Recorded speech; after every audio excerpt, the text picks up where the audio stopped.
The wind found every gap in my coat, every loose thread in my resolve. Snow came sideways, stinging my cheeks, turning the road into a white sheet that swallowed everything. The stagecoach had pulled off 3 miles back, horses snorting and rolling their eyes, the driver swearing that he couldn't see 2 feet in front of him. When he said I'd be closer to town if I cut across the pasture toward the ridge, it had sounded reasonable. Now it sounded insane. My boots sank up to my calves. The world was nothing but white and gray and the ghost of a barbed wire fence disappearing into the night. My breath puffed in front of me, pale and panicked. My fingers, wrapped in thin gloves that had seemed fine in Charlotte's parlor back in town, throbbed with cold. You're going to die out here before you even have a chance to marry him. The thought came sharp, cruel. It wasn't supposed to feel like that. I slipped on a hidden drift and went down hard, snow crust cutting my palms as I caught myself. For a moment I just knelt there, head bowed, wind whining past my ears, tears burning hot and useless.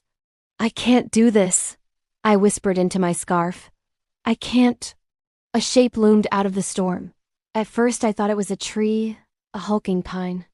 Then the wind eased for 3 seconds and I saw it square, with a pitched roof and a stovepipe jutting from one side like a finger pointing at heaven.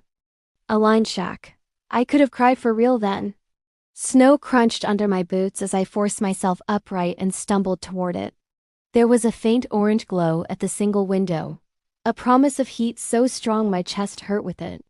I fumbled for the latch, fingers clumsy and numb, and shoved the door inward. Heat rough and smoky and pure hit me in a wave. So did he. He was on his feet fast, chair scraping back, the barrel of a shotgun already rising before his brain caught up and his eyes actually saw me. He froze. So did I for one suspended heartbeat. The only sound was the crackle of the fire and the wheeze of the wind slipping through the walls.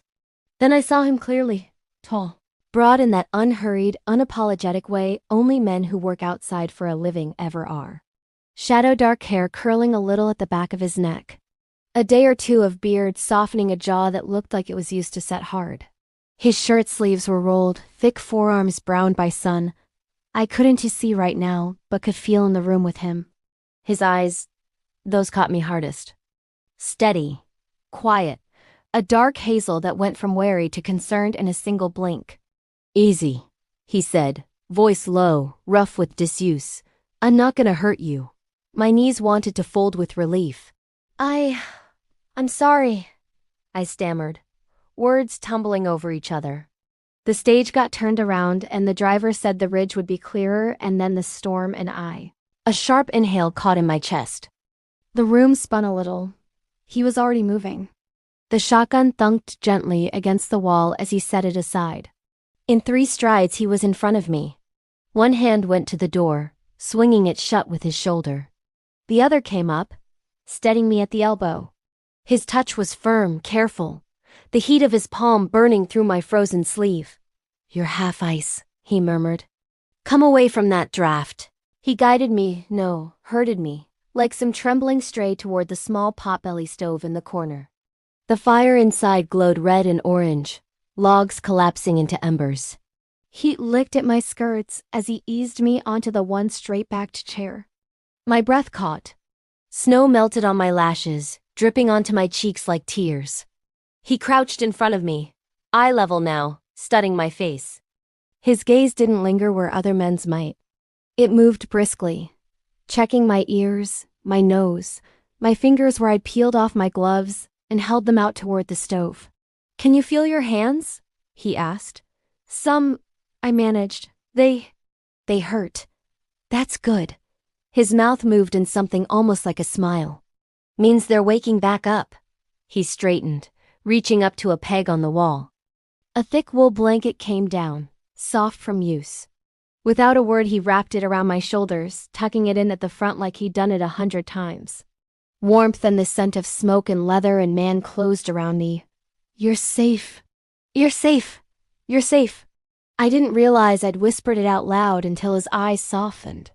You're safe with me, he said quietly. Something inside me loosened. I swallowed, throat tight. Thank you. I didn't mean to intrude. Storm like this? He shook his head once. Door stays open to whoever needs it. Sit tight. I'll get more wood on. He crossed to the corner, muscles shifting beneath his shirt as he hauled in another log, fed it to the fire, then laid 2 more on the stack inside. Sparks leapt and flared, throwing gold across his profile. He moved like he knew exactly where everything was, and nothing surprised him. Grounded. Sure. Cowboy. I'm Eve, I blurted because the silence felt too big suddenly. Eve Harrington. He looked back at me, one brow lifting slightly, like he was tucking that name away somewhere important. Cole Anders, he said. Most folks just call me Cole. Cole. It fit him. I pulled the blanket tighter, feeling the first prickles of sensation returning to my toes. I was supposed to be in Three Willows by nightfall, I said softly. To meet my fiancé's mother before Christmas Eve. The word fiancé felt strange in my mouth, metallic and heavy. His jaw ticked, almost too small to notice. Stage shouldn't have let you off in this, he muttered, heading to a small shelf and pouring coffee from a blackened pot into a tin mug. Storm turned fast. That's what the driver said. I forced a short laugh. He said cutting across the field would take me straight toward town. I think he just wanted to get the coach turned around without me inside it. Cole's shoulders shifted. He brought the coffee over, wrapped my fingers around the hot tin himself when I fumbled. The heat bit my palms. I sucked in a breath, then let it out shakily. Slow, he murmured. You're gonna shake for a while. Body's remembering what warm feels like. My voice wobbled. I think it's just remembering what anything feels like. His eyes lingered on my face for a heartbeat longer than necessary. Then he stood, slow and deliberate. You can thaw out here, he said. Storm won't let up before morning. This shack's all we've got between here and freezing, so. He nodded toward the narrow bed tucked against the far wall, covered in a faded quilt. You take the bunk. I'll roll out on the floor. My gaze flew to the bed, then back to him. One bed, I whispered. My heart skipped once, then again. I wrapped my fingers tighter around the coffee. He must have seen the panic flash, because his voice dropped lower, gentler than before. I give you my word, Miss Harrington. You've got nothing to fear from me. His mouth curved just barely. Sides, you look like you'd bite a man who tried anything you didn't want. My breath hitched. You don't know me, but some part of me almost wished he did. I nodded once. Thank you, Mr. Anders. Cole, he corrected. It's just us in the snow. Might as well call each other by our names. Just us in the snow. Just us and the storm and this cabin that suddenly felt too small for the way my heart was knocking in my chest. I took a sip of coffee and tasted smoke and bitter and something like possibility. Outside, the wind howled. Inside, a stranger set another log on the fire and quietly took responsibility for my life. The hours blurred. I don't know how long I sat by that stove, fingers wrapped around the mug, listening to the storm batter the walls. Long enough for my skirts to steam, for my toes to prickle and burn, for the first teeth-chattering shivers to finally soften. Cole moved around the cabin in quiet, efficient lines. He hung my gloves over the back of a chair to dry. He shook snow off my cloak and draped it across a peg near the stove, making sure the fabric wouldn't scorch. He checked the latch on the door twice, muscle in his jaw flexing when a gust rattled it hard enough to make it tremble. Snow crunched under his boots when he stepped outside for a heartbeat to check on his horse. The sound slipped in with the draft, sharp and eerie. When he came back, he stomped his boots clean and shrugged off his coat, hanging it on another peg. Beneath, his shirt stretched across wide shoulders, the fabric worn at the seams. There was a scar just above his left wrist, a pale crescent disappearing under his cuff. How far were you planning to walk? He asked after a while, voice low. I blinked, looking up from the stove's glow. I thought town was close. The driver said the ridge was just beyond the field and Three Willows was only a mile past that. His mouth did that almost smile again. It didn't reach his eyes. Ridge is 3 miles from the road, he said. Town's 7 from there. In clear daylight on a good horse, you'd make it easy. The implication hung there. On foot, in a blizzard. In skirts, I swallowed hard. Oh. He watched me for a second like he wanted to say more. Then he turned toward the small counter at the back of the shack. You eaten today? He asked. Yes, I said automatically. Then realized, no, I had tea before I left. And a biscuit on the stage, that was hours ago. Thought so. He pulled a tin from the shelf, opened it, and tapped beans into a pot with practiced ease. The simple, workmanlike movements were oddly comforting. He added water from a bucket, set the pot on a small trivet by the stove, then cut slices from a loaf of bread that had seen better days. The smell of warming beans mingled with wood smoke, turning the little shack into something that almost smelled like home. Not your home, I reminded myself, not your life. My life was waiting in town in the form of a man with polished boots and a promise that sounded more like a business arrangement than a vow. Tell me about him, Cole said quietly. I startled. What? The man you're going to marry. He kept his gaze on the knife, cutting the loaf with slow precision. It made it easier to answer. Almost. His name is Leonard Harrow, I said, feeling the words line up like facts in a ledger. He owns the bank in Three Willows. My father does business with him. It's a sensible match. Sensible, he repeated, like he was trying the word out on his tongue. You love him? The question was simple. The answer wasn't. He pricked my face. I shifted, pulling the blanket tighter, eyes dropping to my hands. Do you? I thought of Leonard's neat letters, full of figures and logistics and travel plans. I thought of the way he looked at me when we'd met assessing. Polite. Already thinking 3 steps ahead to how I'd fit into his life like a lamp added to a sitting room. I respect him, I said at last. He'll be a good provider. My parents are very pleased. Cole's knife paused for one brief second. Then he set it down. And you? He asked softly. Are you pleased, Eve? My breath caught. The fire popped. Outside, the storm roared. Inside, my answer lodged somewhere behind my ribs, fighting to stay hidden. I'm grateful, I said finally. There aren't many options for women back east. My father's business is failing. This is security. A new start. He turned then, leaning his hip against the counter, arms crossing over his chest. Security's worth something, he said. No shame in wanting that. The tension in my chest eased an inch. But, I whispered. His mouth twitched. But I've seen what happens when folks mix up security with shackles. A sharp inhale slid past my lips. Shackles. Leonard's letter from last week flashed through my mind. The one where he laid out how I no longer need to concern myself with unnecessary friendships once we were married. How my correspondence would be more efficiently managed if it all went through him. I'd read those lines by lamplight, thumb pressing hard into the paper, and told myself it was just his way. Efficient. Protective. Now under Cole's quiet gaze, the memory felt different. You don't know him, I said softly. He's decent. Responsible. He'll give me a home. Maybe he will. Cole's eyes didn't leave mine. I'm not calling him a monster. I'm just saying. He pushed off the counter, moved to stir the beans, his voice dropping low. Homes built on fear are mighty drafty in winter. My throat tightened. He set a tin plate in front of me a few minutes later, piled with beans and bread, then took his own and sat on the low crate opposite the stove. We ate in silence, the kind that wasn't awkward so much as full of things unsaid. Full of questions neither of us had earned the right to ask yet. My hand trembled once, the fork clinking against the plate. He noticed. Of course he did. He swallowed hard, voice a shade gentler when he spoke next. You're welcome to stay till the storm breaks proper, he said. Road'll be clearer once the wind settles some. I'll see you back to town when it's fit for riding. You would?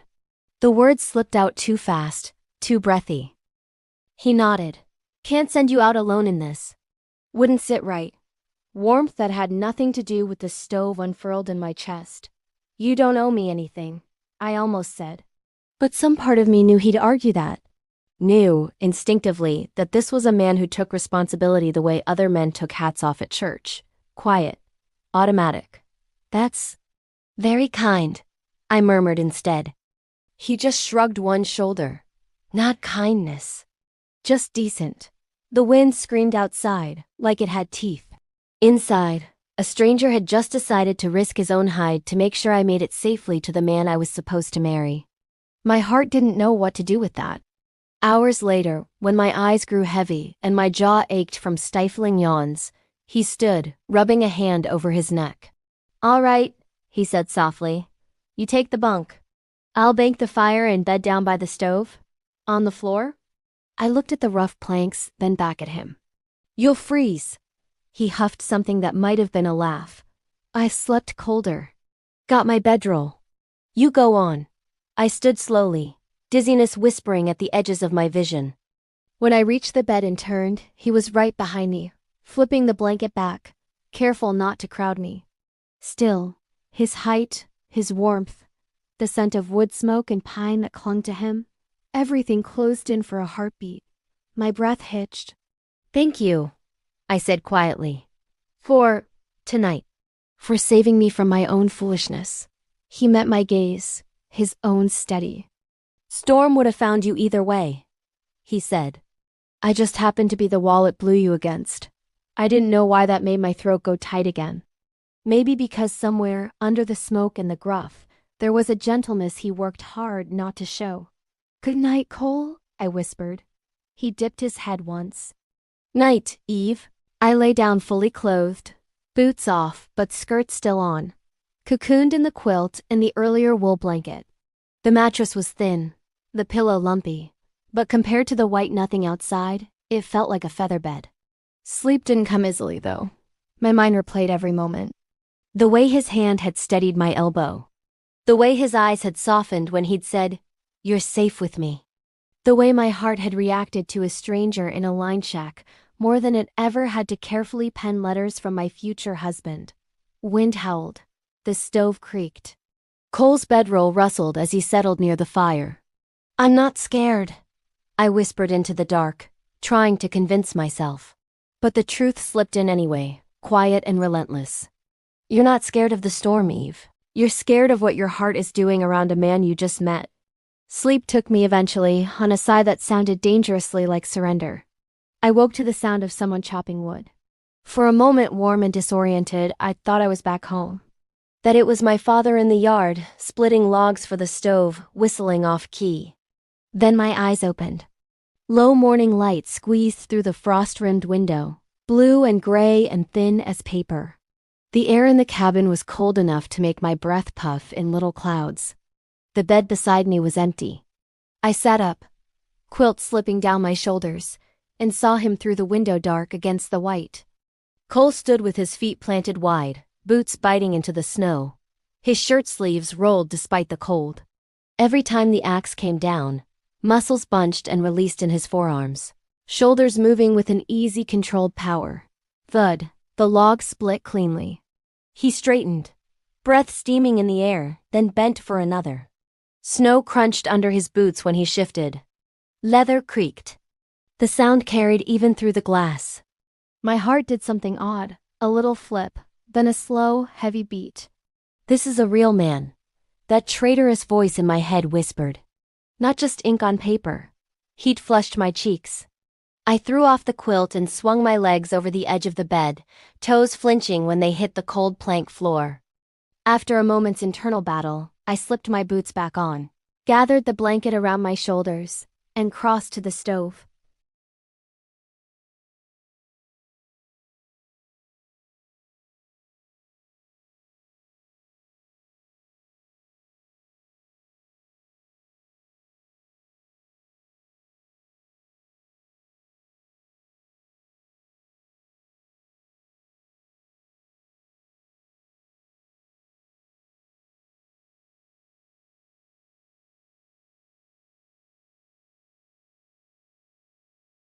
For a moment, his eyes did a slow sweep face, blanket.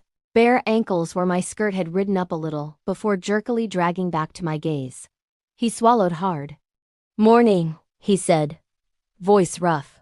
"Morning," I echoed, suddenly very aware of how intimate the word felt in such a small space. I tried to start the coffee. Like you did last night."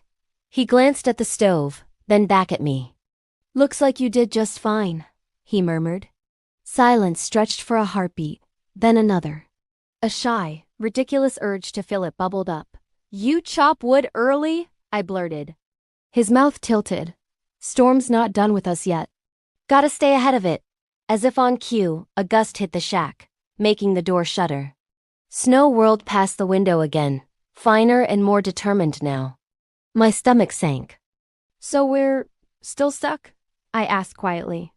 "Afraid so," he said.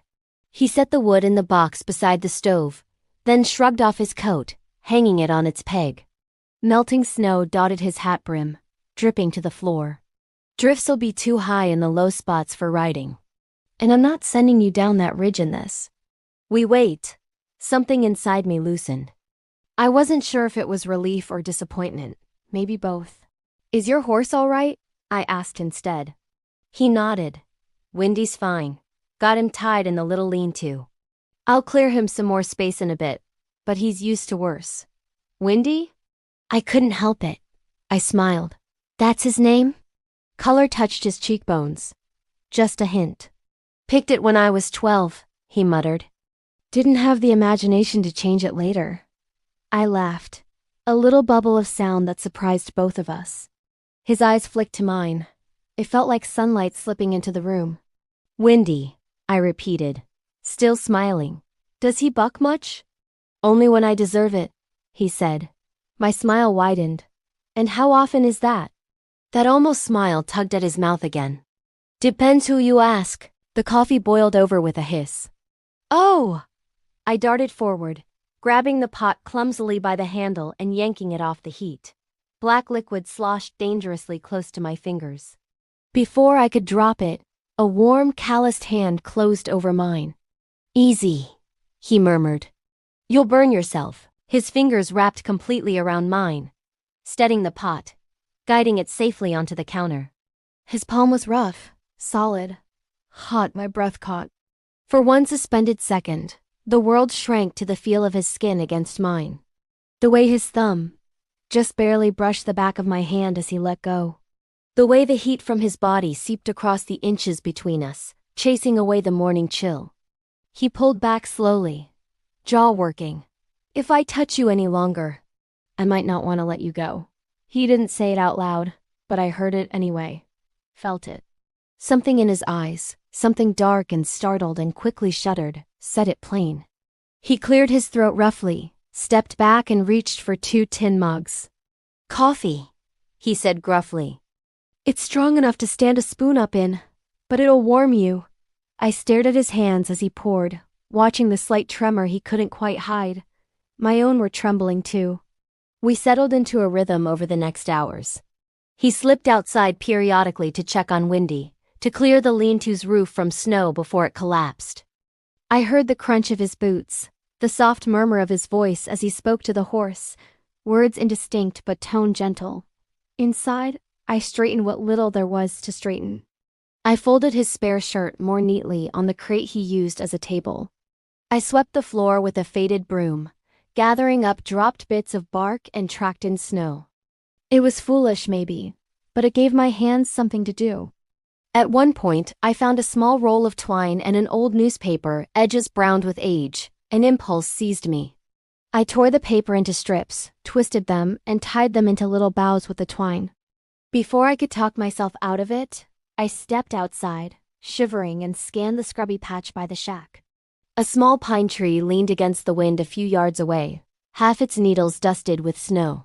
It was scraggly, imperfect, perfect. I brushed snow from the lower branches and tied the little paper boughs on here. Then there, fingers clumsy in the cold, but heart surprisingly light. When I stepped back, the tree looked festive, a little ridiculous, a little brave. A laugh slipped out of me, white in the air. Snow crunched behind me. I turned. Cole stood a few paces away, arms loaded with kindling, hat pulled low against the wind. He stared at the tree, then at me. "What's all this?" he asked. I lifted my chin, suddenly self-conscious.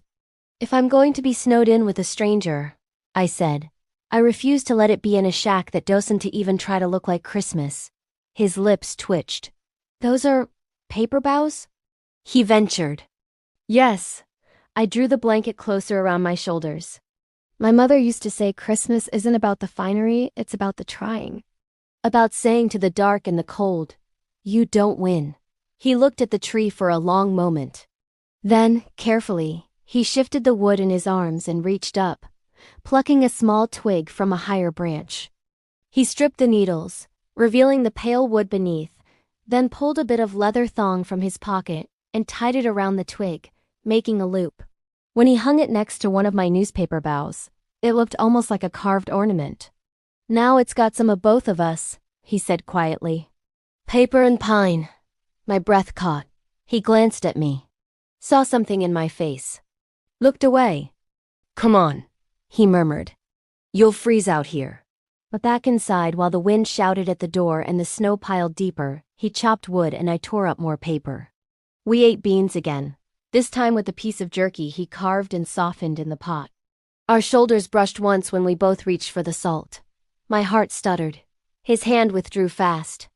The day went like that. Working quiet. Little brushes of something neither of us was quite ready to name. Laughter once, when his coffee grounds spilled and he muttered a word that would they had my mother reaching for the Bible. By late afternoon, the storm had settled into a steady, relentless curtain outside. No more howling. Just endurance. A lot like some lives I knew. We sat by the stove, the light fading, our shadows long on the wall. "Tell me about Christmas where you're from," Cole said eventually, his voice low. I tucked my knees up under my skirt on the chair, turned my mug between my hands. "Well," I began, "there's a big cedar wreath on the front door, and my mother sings while she bakes sweet rolls. My father pretends not to like carols, but hums them anyway when he thinks no one is listening. My sister Charlotte reads every Christmas story she can get her hands on and insists we all listen. The house smells like cinnamon and oranges." He listened like every word mattered. "And you?" I asked softly. "What's Christmas like out here?" He was quiet for a long moment. Then he leaned back, staring up at the low ceiling, voice distant. "Used to be loud," he said. "With my brothers. We'd go into town, spend too much on cheap whiskey, buy my ma something she didn't to need from the general store just to see her smile." He paused. Something in the air tightened. "And now?" I whispered. "Now it's quiet," he said. Just that, but the space around the word quiet felt heavy. Like an absence. I held my breath. "Your family. They're not out here?" I ventured carefully. His jaw flexed. "Not anymore." A prickle of instinct ran along my spine. A sense that whatever lay behind those 4 small words was deep, painful. "Cole," I said softly. "What happened?" He didn't answer right away. The fire crackled. Outside, the wind whispered against the eaves. Inside, a man who'd saved my life weighed how much of his to share. "You don't have to tell me," I whispered when the silence stretched. He looked at me then. Really looked. His eyes were unreadable. And yet, beneath the guardedness, I saw it again. The same thing I'd felt in myself last night. Loneliness. He exhaled slowly. "It's not a pretty story," he said. "Neither is being left in a field in a blizzard," I said, trying to smile. "And you saw that?" That pulled the corner of his mouth up. Just a little. "All right," he murmured. "There." He shifted, resting his forearms on his thighs, hands clasped loose between his knees. "I was a lawman once," he began. "Deputy down New Mexico way. Younger than I should have been for the badge. Thought I could fix every wrong just by wanting to.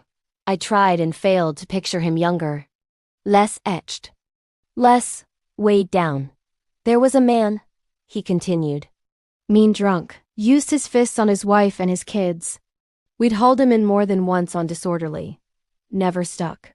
Folks said it wasn't their business what a man did in his own home. His mouth twisted. One December, he came into town riled up, started trouble at the saloon. We fought. I told him if he lifted a hand to his family again, I'd make sure he regretted it. He laughed.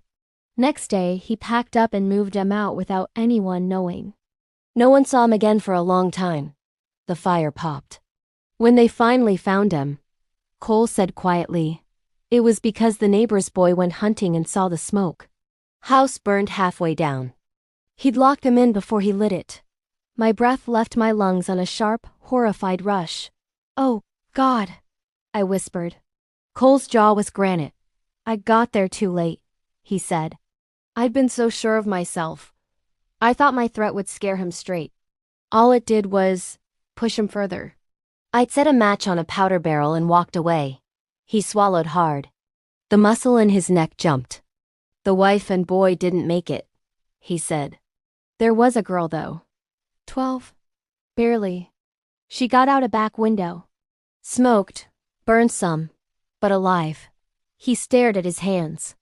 She looked at me like I'd killed them myself. My eyes stung. You didn't, I managed.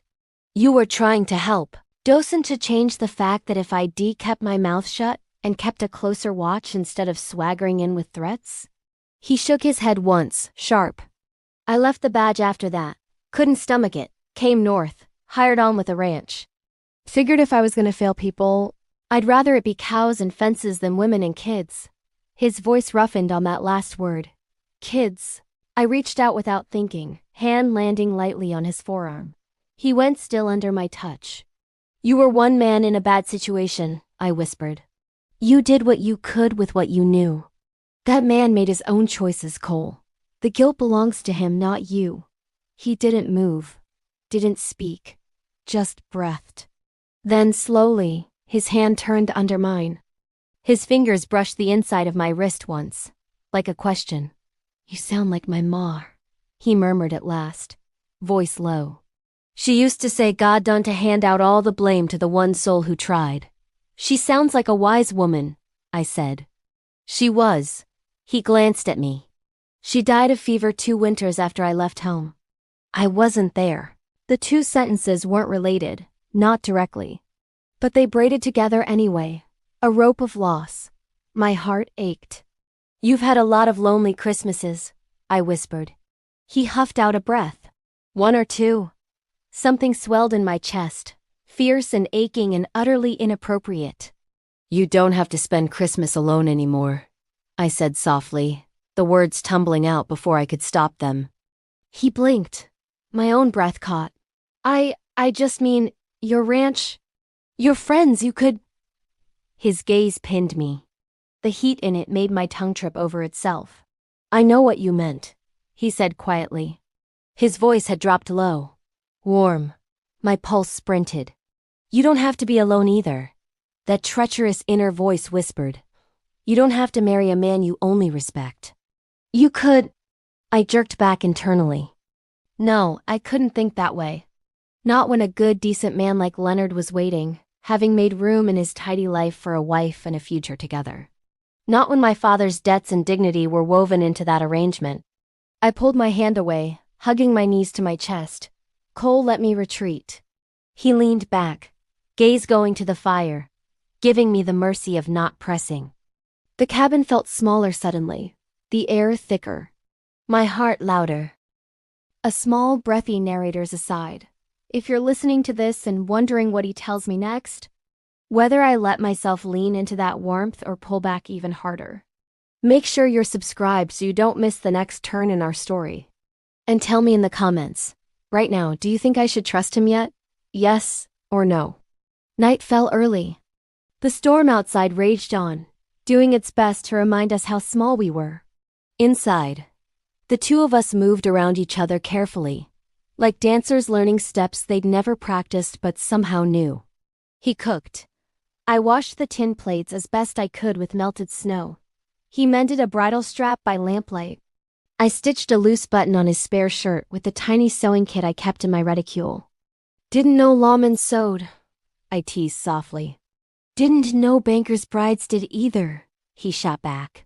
We both smiled. By the time we settled for the night, a quiet had wrapped itself around us that wasn't the same as the night before. It wasn't empty. It was waiting. The second night, the shack was colder. The fire burned lower despite our careful feeding. The wind slipped its fingers under the door and around the window frame, finding the cracks in the old wood and exploiting them mercilessly. Cole frowned at the frost forming on the inside of the glass. Storm shifting, he muttered. Temperatures dropping.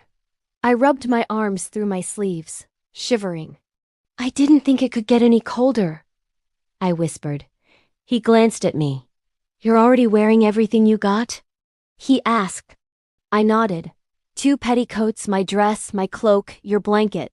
His jaw worked. He looked from the narrow bed to the space by the stove where his bedroll lay. Then back at me. I've slept cold before, he said. But you're not built for this kind of freeze, Eve. I bristled. I survived yesterday. Barely, he said quietly. My mouth opened. Closed. He inhaled slowly, like he was bracing himself. All right, he said at last. We're gonna have to share the bunk. My brain stalled. What? We'll freeze in separate corners. Heat works better when it's shared. His gaze didn't waver. You'll be fully dressed. So, will I quilt between us if you want it? I won't touch you unless you ask me to. My cheeks burned so hot I thought they might melt the frost on the window. I stammered. You don't owe me a thing, he said, voice firm but gentle. I can't promise I'll sleep a wink on the floor without worrying you turning blue 5 feet away. A muscle jumped in his jaw. This isn't about anything else. It's about not letting the cold have you. His words wrapped around me like another blanket. You're safe with me. He didn't say it this time. He didn't have to. I could feel it in his voice. In the way he kept his hands at his sides, fingers curled into his palms like he didn't trust them near me.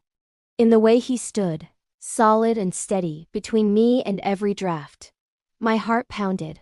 All right, I whispered. We can share the bed.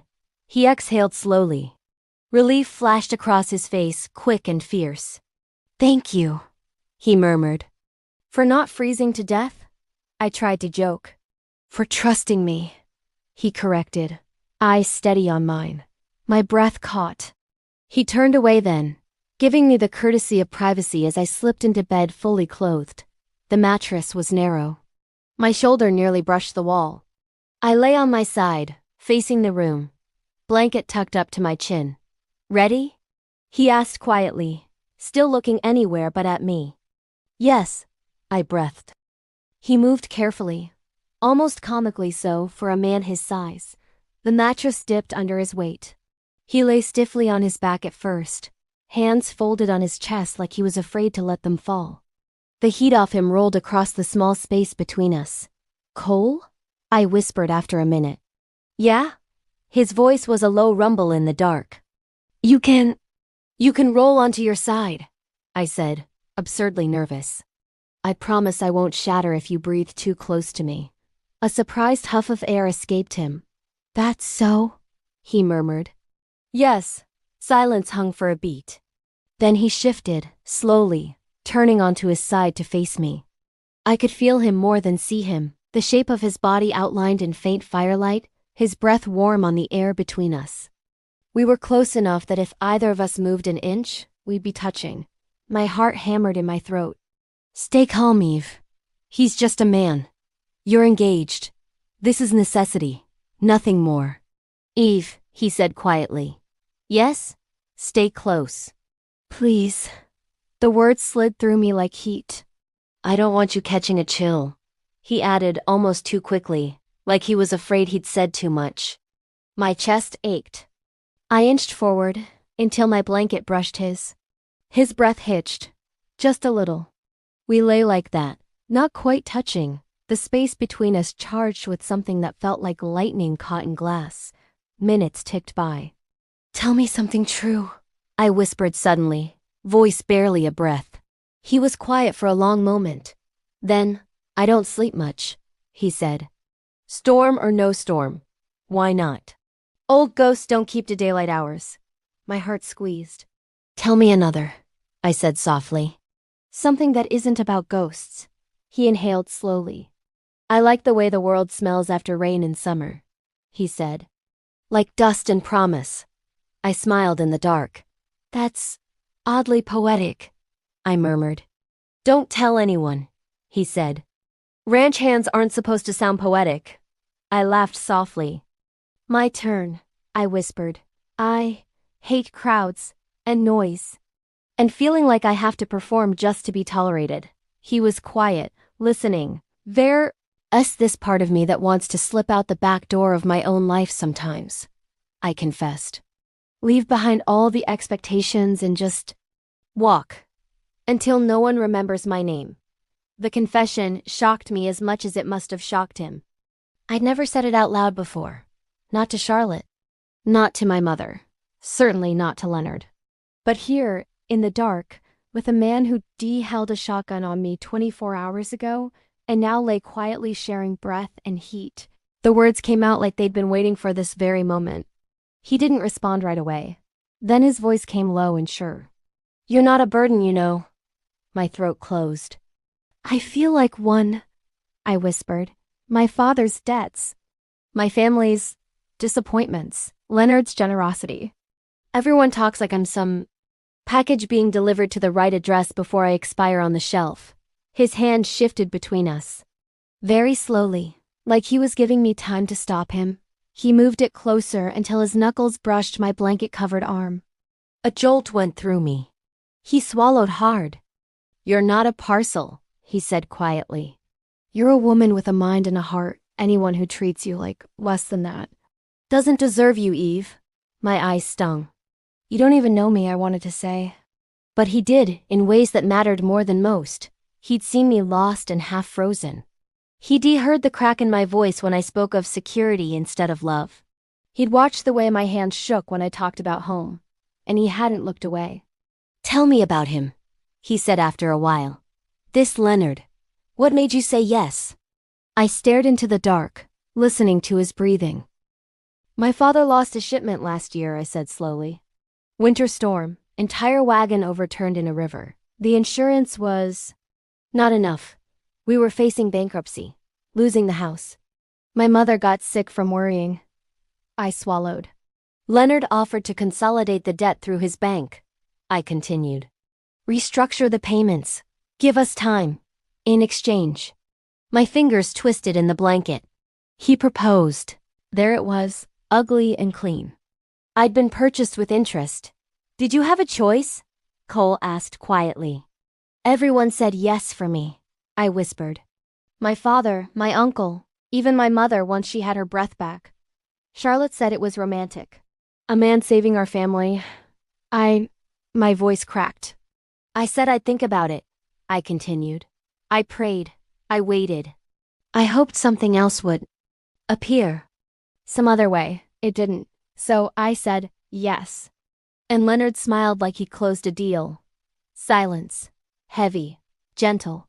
So you're marrying him to save your family, Cole said finally. Yes. And who saves you, Eve? The question landed like a stone in still water. Rings of realization spread outward. No one had ever asked me that. No one is supposed to save you, my father's voice echoed in my head. You do your duty. God will reward you. It doesn't matter, I whispered. My life is part of the bargain. It matters to me, Cole said softly. My breath caught. Why? Why should it matter to a man I'd known 2 days? Why did it matter so much to me that it mattered to him? You don't have to spend Christmas alone anymore, I found myself repeating, voice trembling. But I might. He shifted. The mattress dipped. Heat moved closer. His hand, still resting lightly against my arm, turned. His fingers slid down until they brushed my wrist again, this time more purposeful. You're not alone right now, he murmured. I can't stay, I whispered, a sharp ache in my chest. When the storm breaks, I have to go. I have to walk into that town and put on the dress my mother packed and stand in front of the preacher, and my voice broke. He moved then, Not much, just enough. His fingers curled gently around my wrist, warm and steady. You're safe here, he said. 4 words. They shouldn't have meant so much. But they landed like a blanket on a shaking body. Like a hand on a frightened horse's neck. You're safe. This shack. This storm. This night. His voice was a low rumble between us. None of the rest exists right now. Just you and me and the choice to breathe. My eyes flooded. Breathe, he repeated, softer. Just breathe, Eve. I did. In, out. Slowly, the tight band around my ribs loosened. We lay there for a long time. Fingers touching, breath mingling. 2 souls suspended in a pocket of stolen time. At some point, my lids grew heavy. Cole? I whispered, half-dream. Yeah? Thank you. For what? For making room for me, I murmured. Even if it's only till the storm passes. Something like pain flickered in his exhale. I'm here, he said quietly. I'm not going anywhere. Sleep pulled me under on those words. For the first time in a long time, I dreamed of Christmas not as an obligation, but as a possibility. The storm broke on the 3rd day. I woke to silence.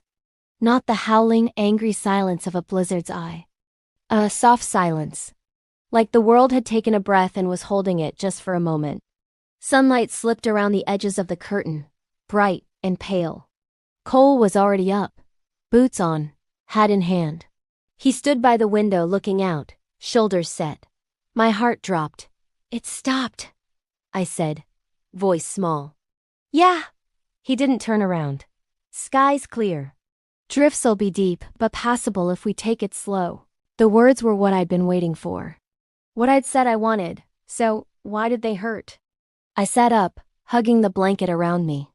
Every movement reminded me of the warmth we'd shared last night. The way his hand had cradled my wrist. The way his breath had brushed my cheek when I'd finally drifted off. We didn't talk about that as we folded the bedroll and straightened the shack. We didn't talk about the way our fingers brushed over the coffee pot, lingering a fraction of a second too long. We talked about practical things instead. Routes, drifts, the best way to ride double to town. We'll put you in front, he said, cinching his coat. Windy knows me. He'll listen when I tell him to take it easy. You just hold on to the horn and lean with him when he moves. All right, I whispered. He hesitated, then added, or you can hold on to me. It's probably safer. Heat rushed to my cheeks. He cleared his throat hard. Purely for balance, he muttered. Of course, I said quickly. Of course, we stepped outside into a world remade. Snow blanketed everything, smooth and gleaming under the pale sun. Fence lines were half buried, only the top row of barbed wire visible in places. The little pine tree with our paper boughs and leather ornament stood bravely against the white, its decorations fluttering in the light breeze. My chest tightened at the sight of it. Paper and pine. Him and me. A thing that exists only because we were both here, together, in this moment in time. Windy stood in the lean-to, breath steaming, ears flicking. Cole checked his hooves, his tack, his blanket, murmuring to him in that low, soothing tone that made both horse and woman feel steadier. We face this winter together now, he told the gelding with a wry smile, rubbing his neck. You, me, and our passenger, all right? The words hit me like a physical touch. We face this winter together now. It was meant for the horse. I wished fiercely and foolishly that it was meant for me. He helped me mount, hands firm at my waist. The intimacy of the gesture made my breath catch. When he swung up behind me, the world seemed to narrow until all that existed was his chest at my back, his thighs bracketing mine, his arm coming around to take the reins. If you get cold, say so, he murmured near my ear. Don't be proud. I'm fine, I whispered, already shivering. Not just from the cold, he wrapped part of his coat around me anyway. Snow crunched under Windy's hooves as we moved out, the only sound in the otherwise perfect stillness. The air was so clear it almost hurt to breathe. Each exhale puffed white. The sky arched endless and blue overhead. We rode in silence at first. But the silence wasn't empty now. It held all the things we'd said in the dark. And the things we hadn't. As the town's roofs came into view in the distant smoke curling from chimneys, church steeples sharp against the sky, my stomach twisted. This was it. The end of the storm. The end of our, whatever this was. My hands tightened on the pommel. "Eve," Cole said quietly behind me. "Yes?" My voice trembled. "I need you to hear something before we get there." My heart stumbled. "All right," I whispered. He drew in a slow breath. "For most of my life," he said, voice low near my ear, "I've believed that wanting things gets people hurt. That my wanting to fix things made that man hurt his family worse. That my wanting to be different than my brothers made me leave my mama when she needed me." He swallowed hard. I felt the movement against my back. "I've spent years telling myself not to want," he continued. "Not to hope. Just to get through the day without asking for more." Tears burned behind my eyes. "Then you walked into my shack in a blizzard," he said. Half frozen, stubborn as a mule, talking about paper boughs on trees and breathing through fear. "And his voice broke just for a second. I held my breath. "I started wanting again," he murmured. "Wanting you to be warm. Wanting you to be free. Wanting things I got no right to name about a woman who belongs to another man." My heart was a mess of pounding and aching and leaping. "Cole," I whispered. He tightened his arm around me when Windy stumbled through a drift, steadying both of us. His breath warmed my temple. "Don't say anything yet," he said softly. "I'm not asking you for a promise. I'm not asking you to break your word or your heart. The words came out in a hushed rush. "Don't be scared of wanting something, Eve," he whispered. "Even if that something is a life that looks different than the one they picked for you." My breath caught so hard it hurt. We crested a small rise. 3 willows spread below us, dusted in white. Children ran in the street, tossing snow at each other.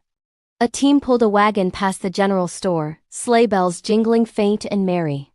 Life went on. My old life waiting to swallow me. I turned my head just enough to see him from the corner of my eye. His mouth was tight, his gaze fixed ahead. But his hand on the reins was trembling.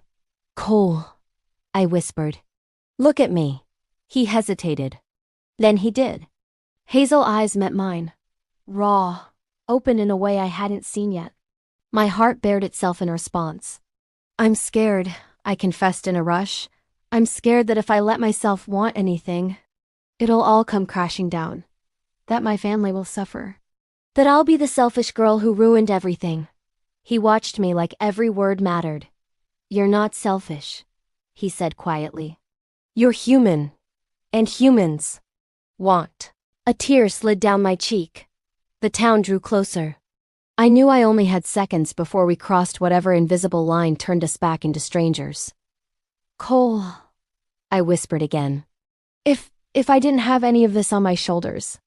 If there weren't debts and expectations and bargains, and I was just me on a winter day." My voice shook. "What would you want?" I asked. He inhaled sharply. His hand left the reins. Windy plodded forward obediently on his own, following the well-worn path. Cole's fingers brushed my cheek, rough thumb catching the tear. My heart stopped. His voice dropped low. "Rough, if I touch you any longer, I might not want to let you go," he whispered. The words rolled through me like thunder. I turned fully then, twisting in the saddle, ignoring the precariousness of riding double. My hands landed on his chest, fingers clutching at his shirt. "Maybe I don't want you to," I breathed.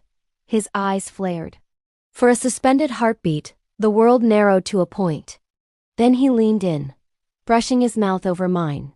It was the softest touch. Barely a kiss. Just a question made of breath and warmth and a shudder that went through both of us at once. My breath caught. He froze. So did I, then the question answered itself. I rose up on my knees as much as the saddle would allow, hands fisting in his shirt, and pressed my mouth back to his. This time it wasn't a question, it was a confession. Years of not wanting. Of swallowing my own needs. of playing the dutiful daughter and the grateful bride-to-be. All of it poured out in that kiss.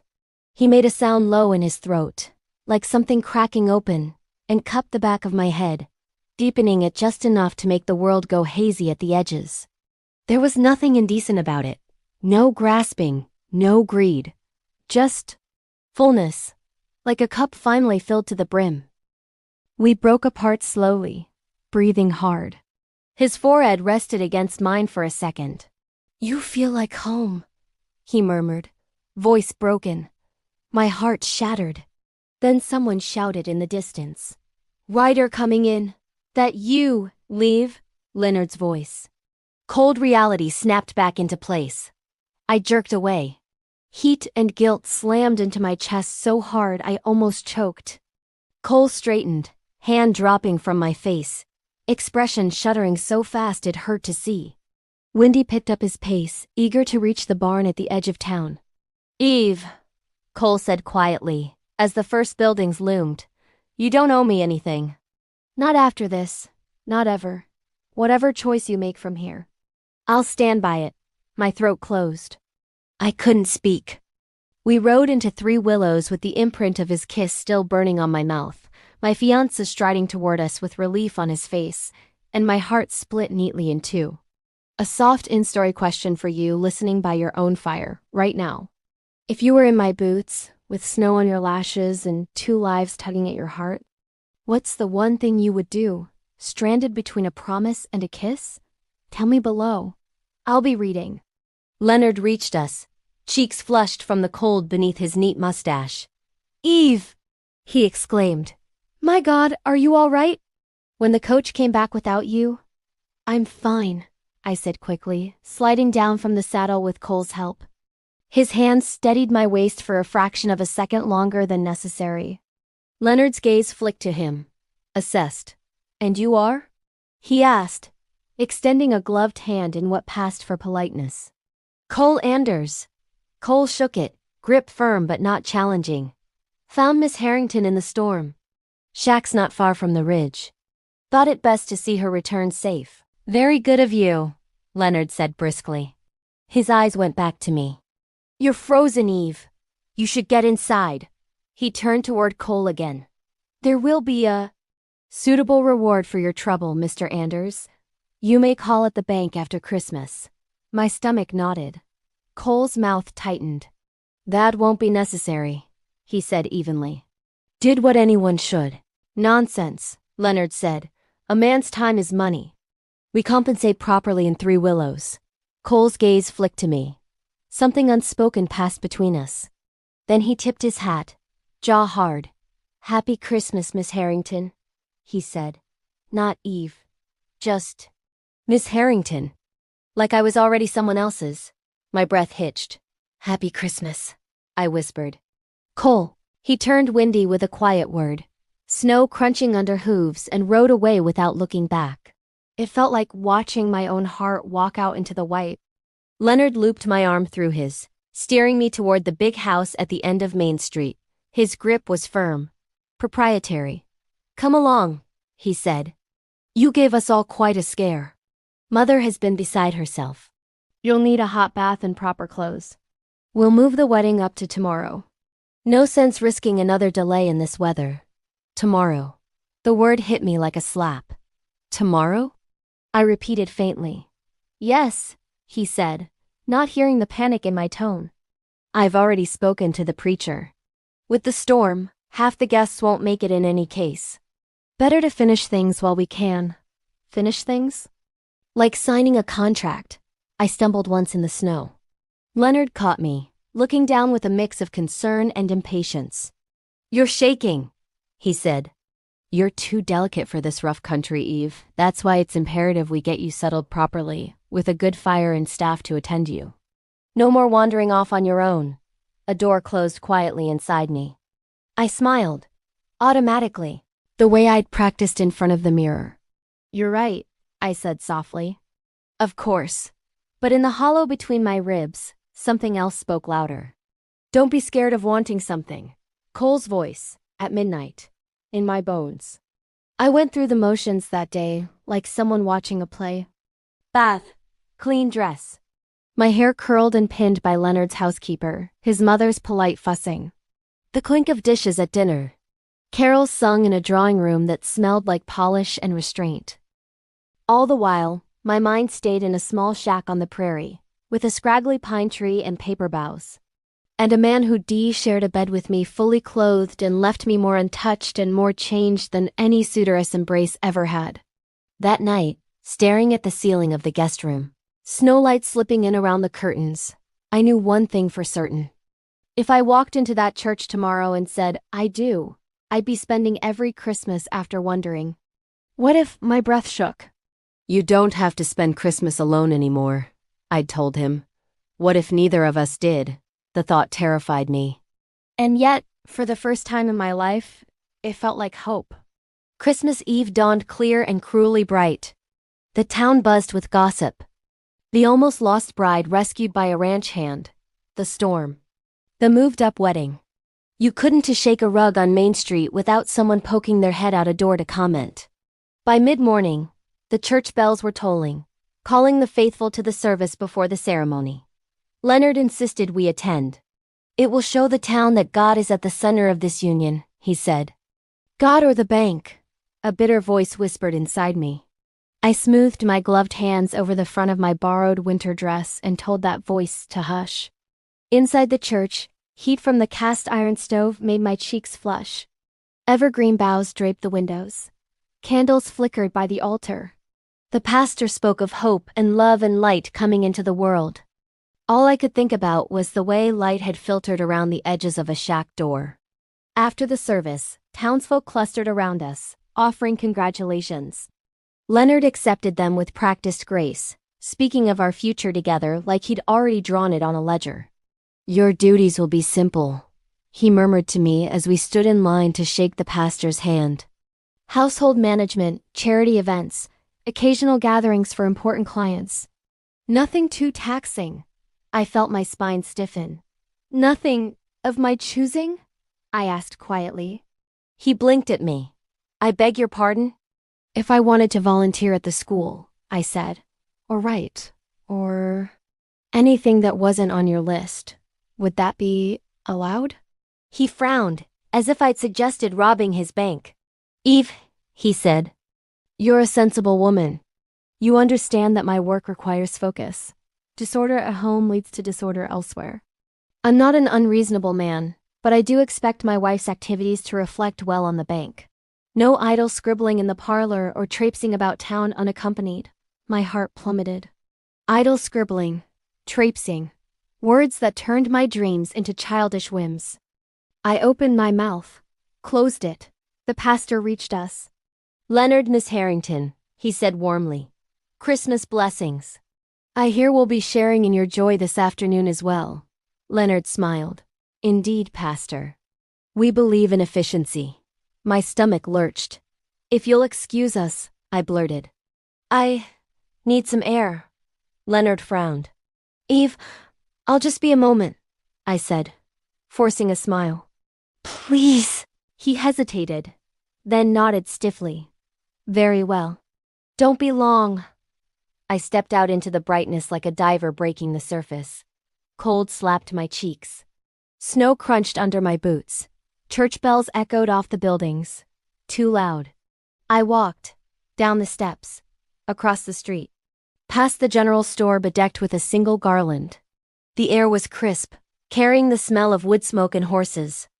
At the end of the street, I stopped. Fields stretched beyond, white and endless. The ridge a dark line in the distance. He's out there. The thought came like a heartbeat. Cole, probably back at the ranch by now. Maybe at the line shack, checking the roof, making sure the storm hadn't warped the door. Maybe looking at our little pine with its newspaper boughs and leather ornament and telling himself it had been a strange dream. My chest ached. You don't have to spend Christmas alone anymore. I'd said it to him. But I was the one about to choose a life of loneliness. A voice behind me broke the spell. Miss Harrington. I turned. Sheriff Garvey stood there, hat in hand. Older, weathered, watchful. He'd been at the back of the church during the service. Arms crossed. Yes, Sheriff? I asked politely. He studied me for a long moment. "That man who brought you in yesterday," he said finally. "Anders, you know him well?" My heart fluttered. "No," I said. Not well. We met in the storm." "He saved my life." Garvey nodded slowly. "He's a good hand," he said. "Works hard. Keeps to himself. Past has some shadows, but don't we all?" I swallowed. "Shadows?"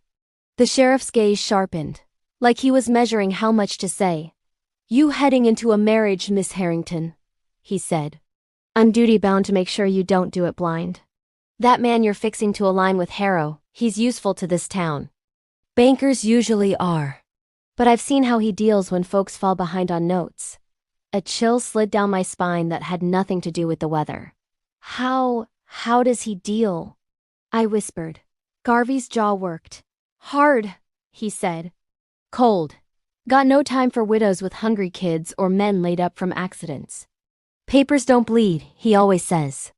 I've had to break up more than one scene when he came to repossess stock or throw folks off land they deworked for generations.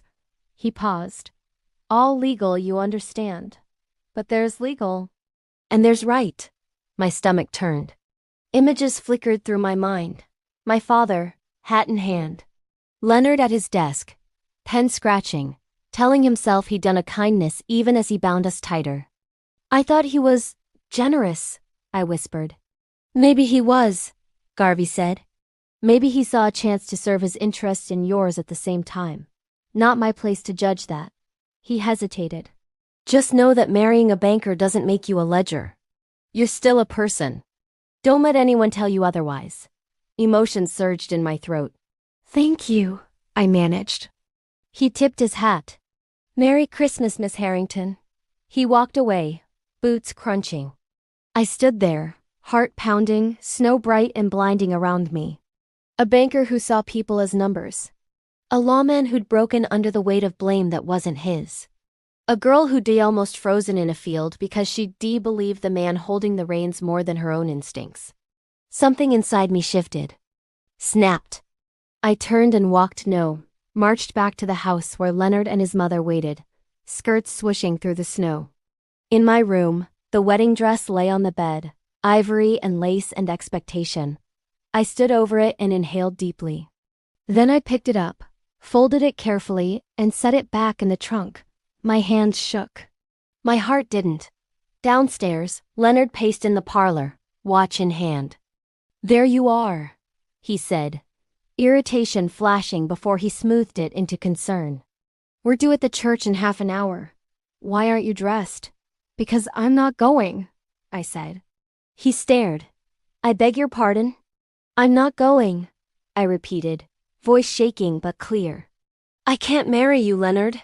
Silence slammed into the room. His face whitened, then reddened. "Is this some kind of jest?" he demanded. "No," I swallowed hard. "I'm grateful for what you did for my family, truly, but gratitude isn't enough. You don't want a wife, Leonard. You want a well-placed piece on a board, and I want more than that for my life." His jaw dropped. "More?" He sputtered. "What more do you think you're entitled to, Eve? You're a merchant's daughter with no dowry, a family hanging on by a thread, and a habit of reading too many books. I offered you stability, respectability, security, and this is how you repay me?" Guilt prickled. I forced myself to stand taller. "You offered me a contract," I said quietly. "Not love. Not partnership. And I accepted because I was scared. Of poverty. Of shame. Of disappointing my parents."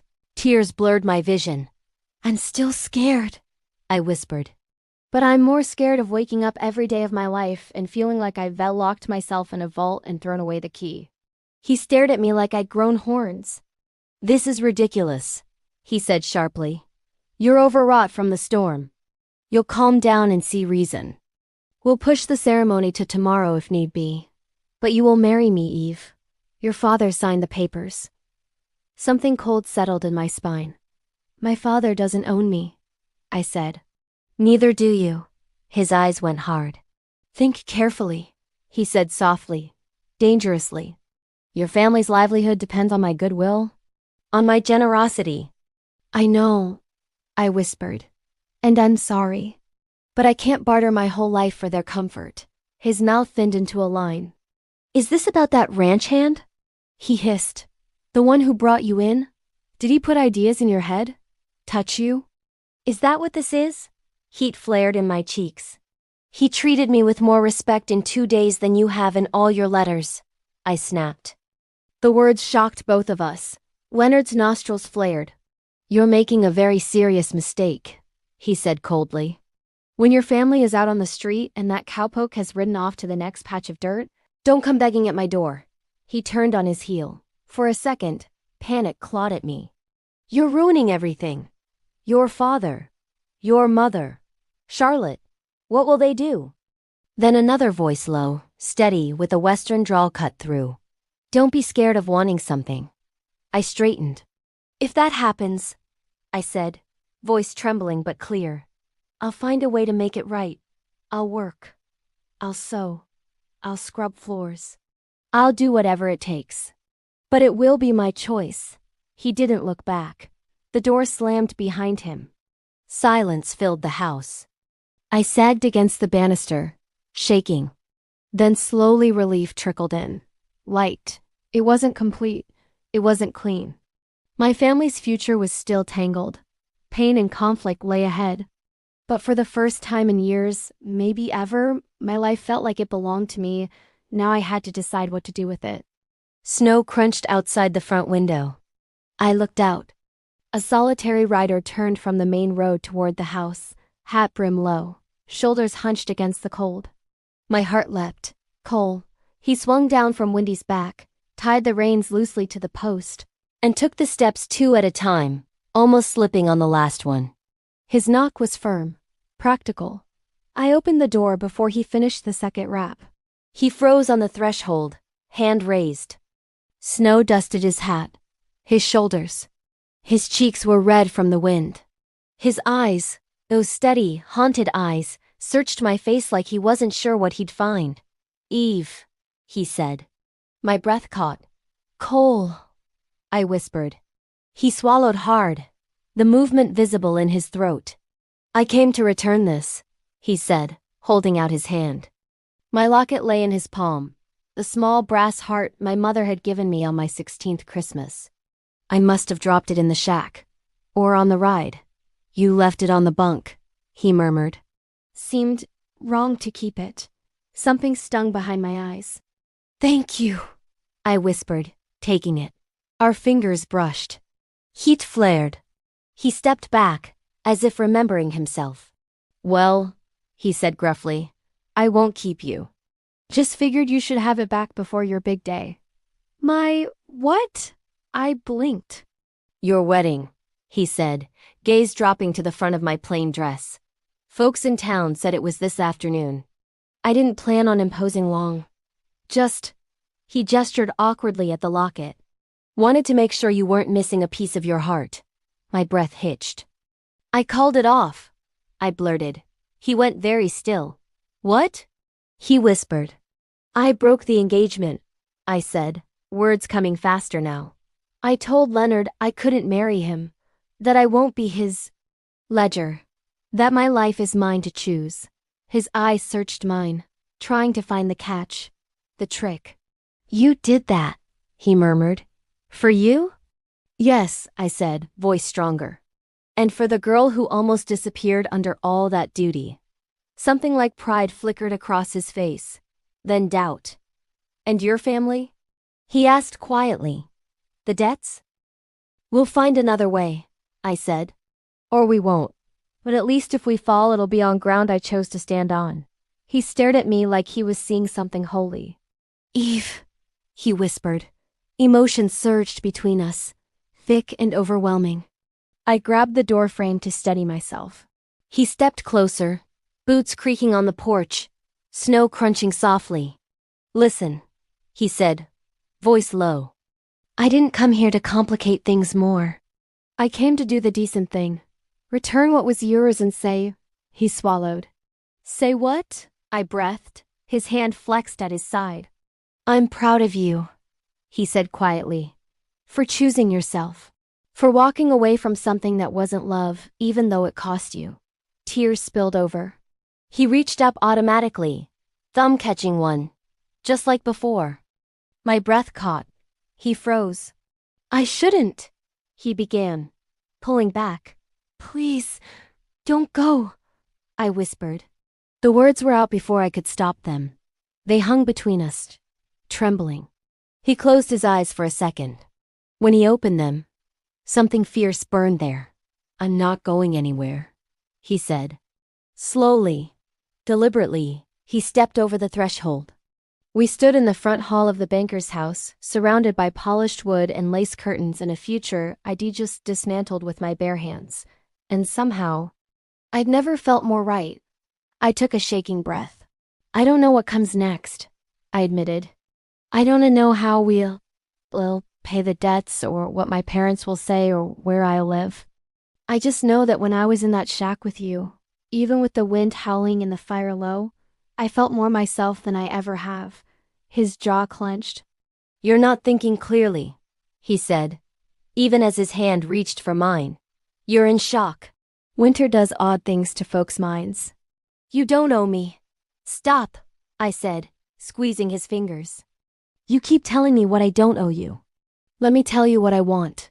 His breath hitched. I inhaled slowly. I want to know who I am when I'm not someone's bargain, I said. I want mornings that smell like coffee and pine and not ink and fear. I want someone who hears my no as clearly as my yes. Tears ran freely now. And I want... My voice broke. I want you. If you'll have me.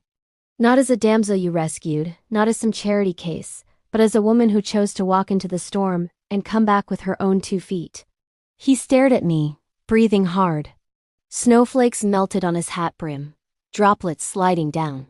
He took a step closer. Eve, he said, voice raw. If I touch you any longer, I might not want to let you go. I smiled through tears. That's the point, I whispered. He closed the distance in 2 strides.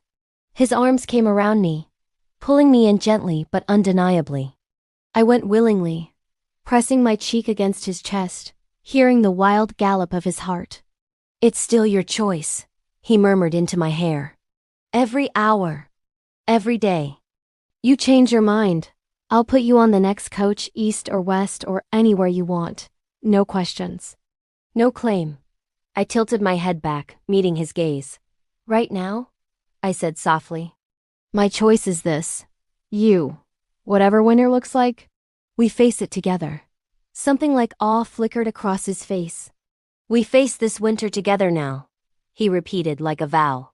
I nodded, tears salty on my lips. He kissed me. Not like the desperate stolen kiss on the road.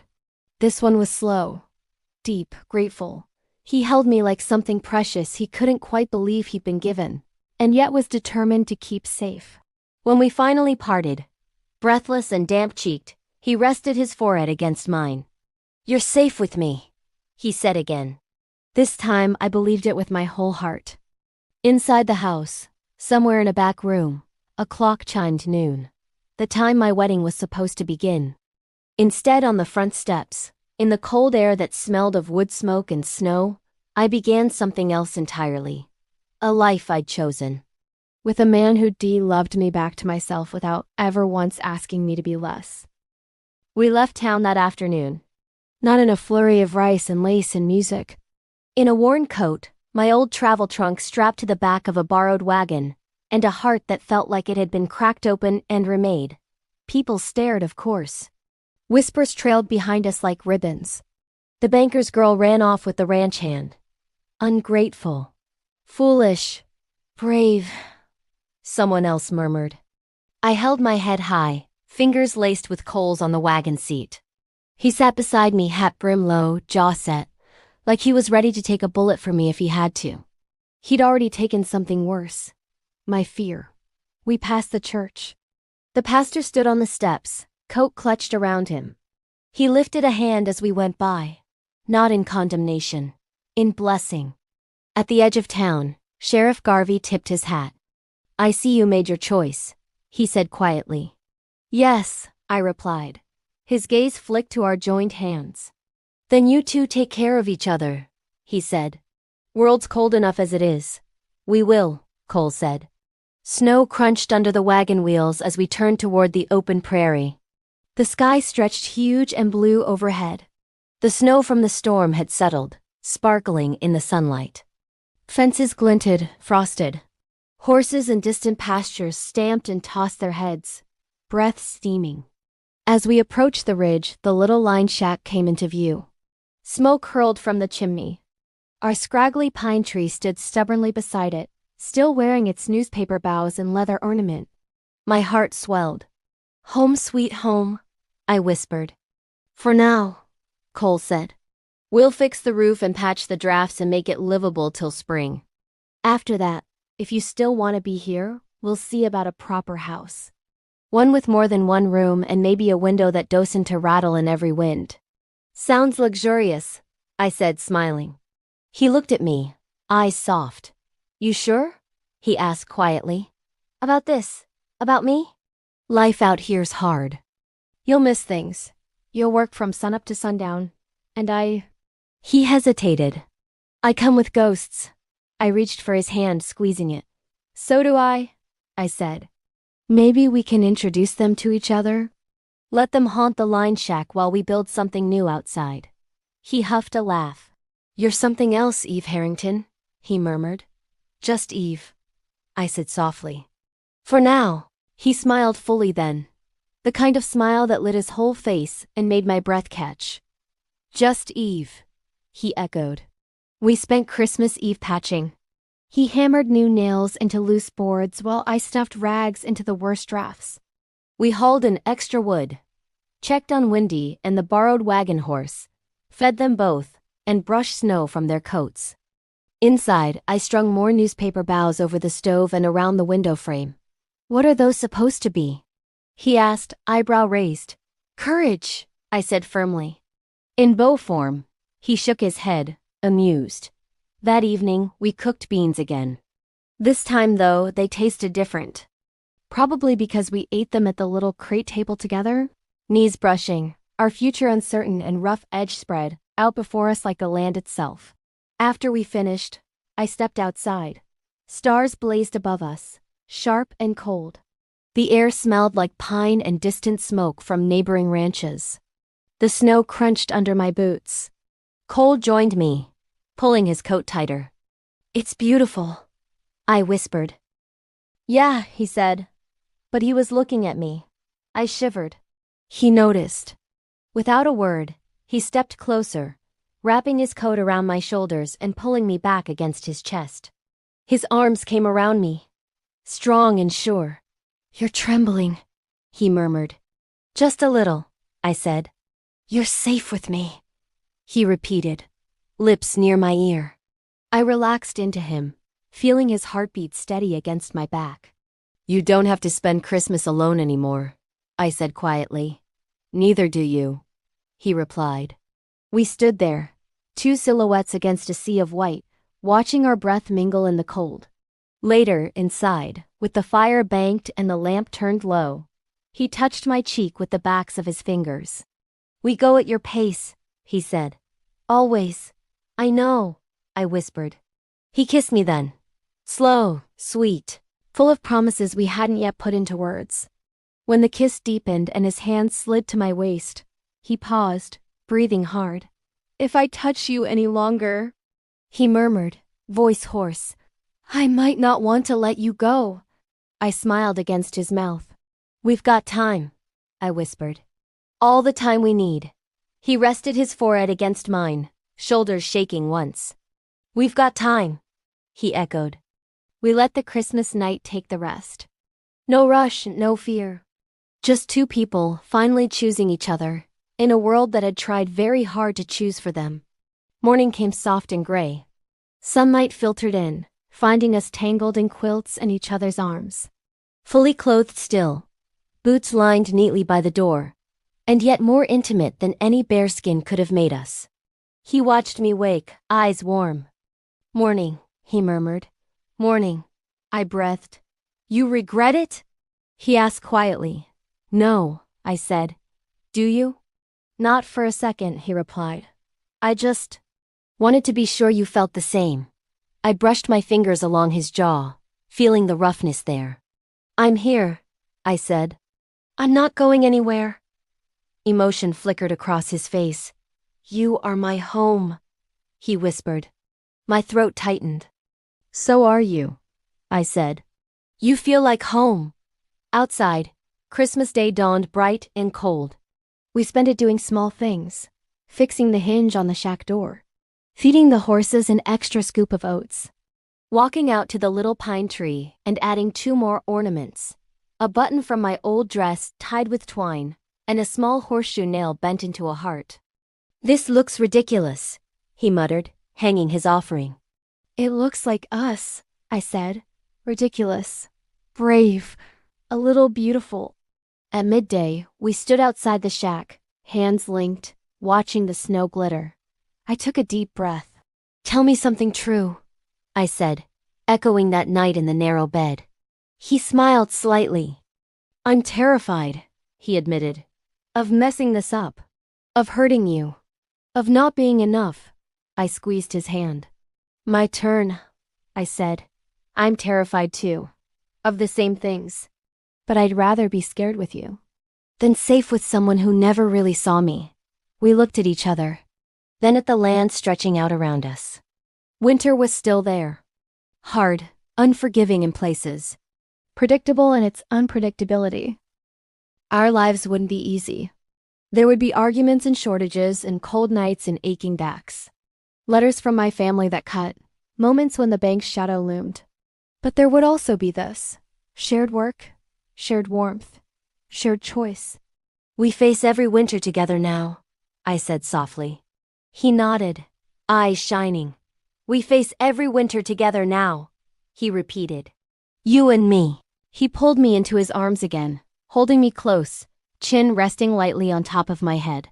I wrapped my arms around his waist, breathing in smoke and leather and pine and him.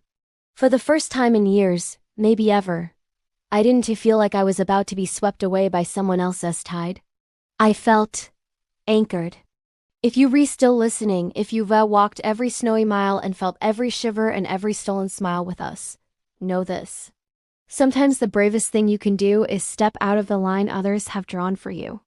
And into a tiny, drafty line shack with a man who looks at you like you read the first sunrise after a long storm. Sometimes better after isn't glittering or grand. It's a worn quilt, a crackling fire, sleigh bells in the distance, and a voice in the dark saying, if you're here. I'm here. We stood there as the light faded, the world hushed and holy around us. I never thought Christmas could feel like this again, I whispered. He kissed my temple. We've got time, he said softly. All the time we need. And if you want more slow burn cowboy Christmas romances, more nights in line shacks and mornings on frosted plains, more men like Cole learning to want again and women like me learning to choose, subscribe. Turn on your notifications. And tell me in the comments, if you were stranded in a ranch during a Christmas blizzard, who would you want knocking on your door? Until the next story, we'll be here, by the fire, facing every winter together now.